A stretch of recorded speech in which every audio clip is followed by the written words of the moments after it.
Bonjour à toutes et à tous, aujourd'hui je vais vous parler de Flux, un contexte de Black Forest Labs qui permet de modifier des images existantes à partir d'un prompt tout en préservant la cohérence visuelle et stylistique. Ça ressemble un petit peu à ce que l'on peut faire avec GPT Image One. Alors qu'est-ce que c'est que ce modèle? C'est en fait plusieurs modèles puisqu'il y en a trois. Vous avez Flux 1 Contexte Pro, Max et Dev. Actuellement, on peut se servir de Max et Pro dans ConfigUI et dans des tas d'autres services en ligne. Ces modèles nous permettent une génération qu'on appelle in context, c'est-à-dire qu'ils peuvent être guidés à la fois par du texte et des images de référence. Évidemment, ça va nous offrir une grande flexibilité pour modifier des éléments spécifiques d'une image sans altérer le reste, comme changer la couleur d'un objet, remplacer un texte ou ajuster un style visuel.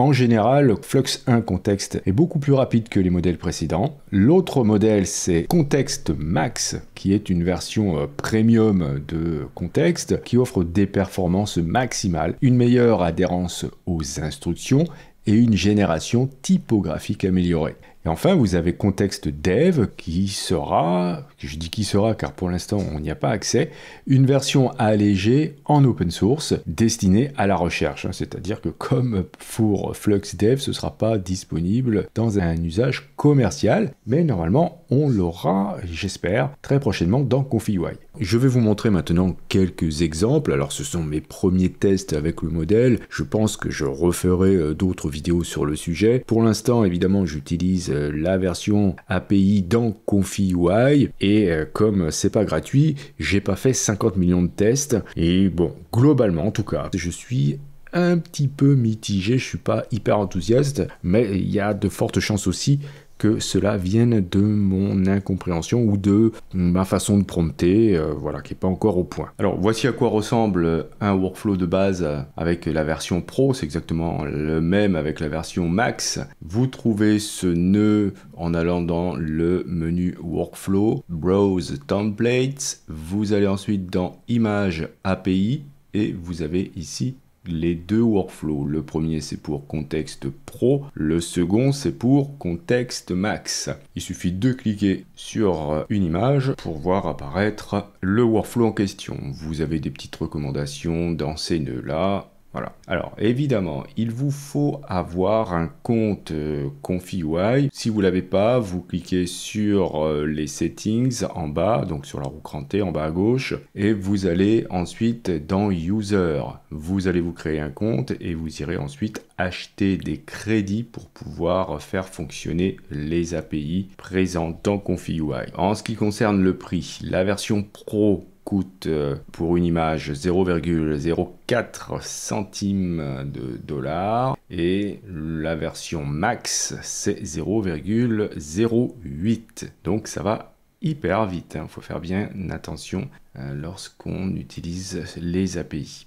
Voici un premier test avec cette image de référence. On va tester ce prompt « Show the woman on the side ».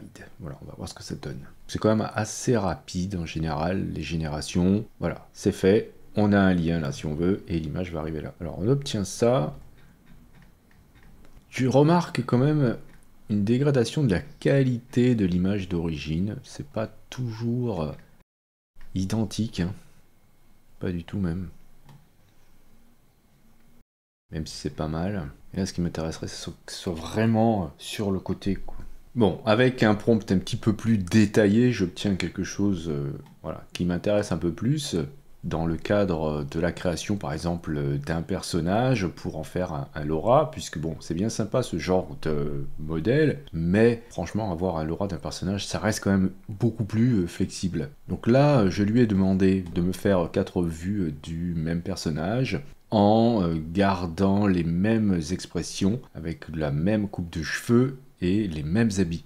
Alors là, vous avez quelque chose qui peut être intéressant, c'est le prompt upsampling. Lorsqu'il est décoché, vous n'avez pas d'amélioration du prompt, mais si vous le cochez, vous pouvez rendre le prompt un petit peu plus créatif. Alors, Je vais le cocher ici, je pense que ça n'a aucun intérêt pour ce genre de demande, mais on va quand même voir ce que ça donne. Ouais, ça n'a absolument rien fait. Et ça reste quand même assez angoissant, je trouve, d'obtenir de mauvais résultats lorsqu'on sait qu'à chaque fois, on a des crédits qui s'envolent. Là, ici, je lui demande de faire un changement de coupe de cheveux de cette personne. Je lui demande de lui mettre les cheveux longs et blonds. Bon, ça marche plutôt pas mal. Alors, je zoome un petit peu pour voir s'il y a des grosses différences. Il y a quand même pas mal de différences. Alors, ce qui serait curieux de voir, c'est avec le personnage précédent. Parce qu'en général, avec les modèles classiques, on va dire, quand on fait ce genre de demande et qu'on a un LoRa, on a souvent, comme c'est le cas ici d'une femme noire, des résultats complètement différents au niveau de la peau si on demande à faire une femme blonde. Donc voilà, et c'est exactement ce que je vous disais. Donc voilà, là, on a encore ce fameux problème. Ici, la personne n'est pas du tout la même. Même si on insiste en lui demandant de montrer la même personne, mais désormais blonde avec des longs cheveux, eh bien voilà, ça nous fait pas du tout la même personne.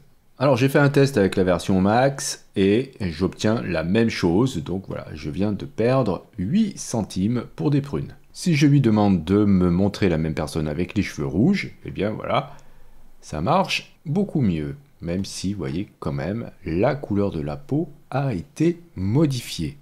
Si vous injectez deux références, par exemple une bouteille de parfum avec un personnage, vous pouvez créer une interaction entre les deux. Pour faire ce genre de choses, il vous faut ce nœud, image concatenate, des kg-nodes, vous reliez les deux et ça vous sort ça. Donc là, je demande à ce que la femme tienne la bouteille de parfum et j'obtiens, c'est pas mal du tout. Alors voici un exemple intéressant. J'ai créé cette image avec Stable Diffusion 3.5 ou 3, je sais plus. Et les doigts étaient vraiment tout pourris. J'ai baragouiné un truc ici pour dire que le cowboy avait bien 5 doigts. Et j'ai ce résultat qui est plutôt pas mal du tout, même si le pouce il est un peu chelou. Mais ça m'a corrigé cette partie. Voilà, alors j'ai oublié de demander à voir le même ratio en indiquant, ça s'indique ici, là, j'aurais pu dire 16 neuvième par exemple, ça m'aurait sorti quelque chose de certainement plus proche de mon image d'origine. Et qu'est-ce qu'on constate aussi? Vu qu'ici c'est passé au format carré, mais regardez, ça m'a ajouté ici de l'espace, ça m'a ajouté des éléments plutôt, qu'il n'y a pas dans l'image d'origine. Un autre résultat pas top du tout, je demande à convertir cette statue en personne réelle, et j'obtiens ça.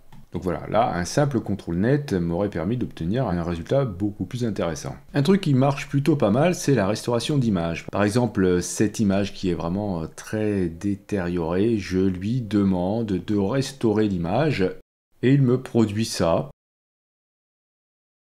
C'est pas mal quand même, même si au niveau de la proportion des jambes, là, c'est un peu bizarre.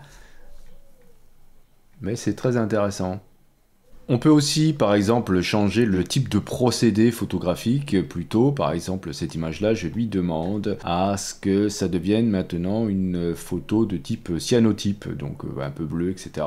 Et on obtient ce résultat. Alors, je trouve que, bon, c'est intéressant, mais ça reste quand même vachement bruité. Je sais pas pourquoi j'obtiens ce résultat qui est pas génial, quoi, franchement, là. Regardez-moi ça, tous ces grains là.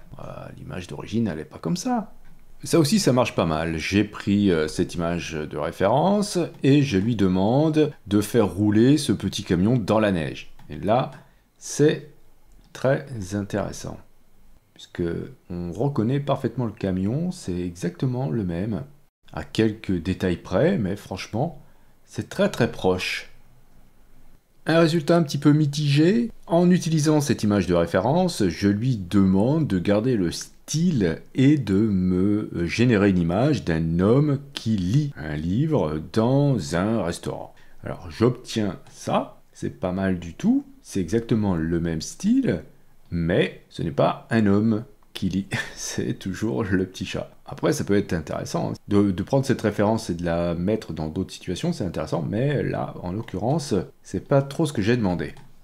Un exemple qui marche pas du tout, je mets ça comme référence et je demande à utiliser le style de cette image-là et de faire un lapin mignon avec un fond blanc et vue de face. J'obtiens ce que je demande, mais c'est pas du tout avec le style de l'image précédente. Alors peut-être que le style ici était de type photoréaliste et pas du tout peinture ou quoi que ce soit, et c'est pour ça que j'obtiens un lapin photoréaliste. Un truc qui marche bien, à partir de cette image-là, je lui demande de retirer les roues, donc remove the wheels, et j'obtiens ce résultat, voilà, qui est très correct, très bien même. Alors, voyons voir à côté de l'image d'origine, on a exactement la même voiture, on la reconnaît parfaitement, c'est le même décor aussi, il a été agrandi parce que je lui ai demandé un format 1/2, donc là, ça marche très bien. Les ombres ont été un petit peu remaniées aussi, donc voilà, c'est un peu plus cohérent. Donc ça, très bien.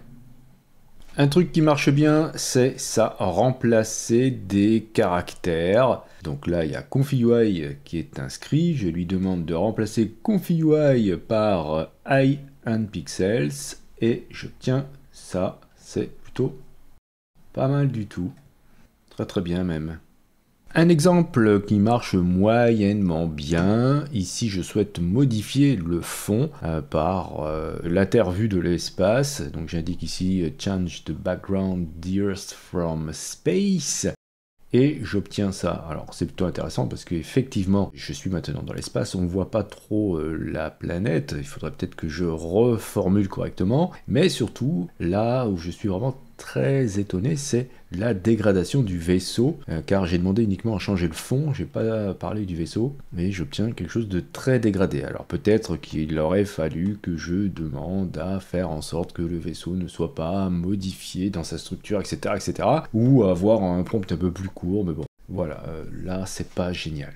J'ai essayé de demander à ajouter une lampe sur pied dans le rectangle rouge en me basant sur l'exemple qu'ils donnent dans leur guide. Ici, voici ce que j'obtiens. Donc effectivement, j'ai bien une lampe sur pied. C'est plutôt même très bien intégré. Mais vous voyez, l'éclairage a été refait, etc. Mais c'est pas dans le rectangle rouge comme j'ai demandé, quoi. Et même si je demande, j'ai fait un autre test, hein, même si je demande à l'ajouter spécifiquement dans le rectangle rouge, je n'obtiens pas le bon résultat. J'ai essayé de faire un petit peu pareil que leur exemple, qui est celui-ci, dans lequel voilà, ils indiquent, ils mettent une image de référence d'un bol, et ils demandent ici de faire l'équivalent en vase.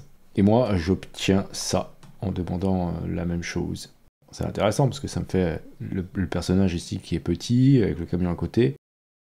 Voilà. Si je veux avoir à peu près un camion dans la même matière, voilà, il faut le demander plus précisément. Dans le même matériau, fais-moi un petit camion. C'est pas encore tout à fait ça, c'est pas encore exactement la même matière. Donc voilà pour mes tests, il me reste plus de crédit, donc je vais attendre la version disponible, je sais pas quand, dans ConfigUI, pour poursuivre les essais.